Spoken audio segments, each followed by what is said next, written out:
আরে ইমাম তো সে যে মসজিদে ইমামতিও করবে, সমাজের জাস্টিস ইনসাফ করবে, সেই তো প্রকৃত ইমাম। জোরে বলুন সুবহানাল্লাহ। যে শুধু ইমামতি করে সে হাকিকাতে ইমাম নয়।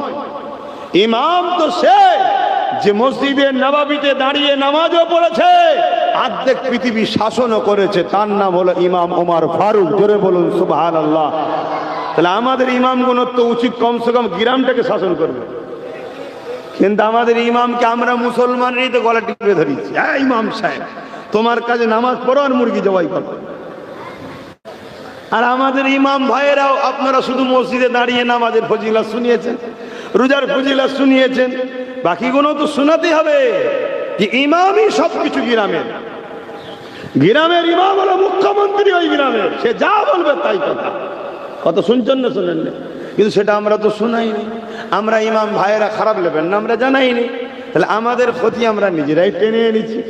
তাই আজকে ইমাম সাহেব দাঁড়িয়ে আছে আর ফাসেক ফাজেল বেহুদা চোর বদমাইশ এতিমের ঝেড়েছে, গরিবের ঝেড়েছে, সে চেয়ারে বসে পা দুলাচ্ছে।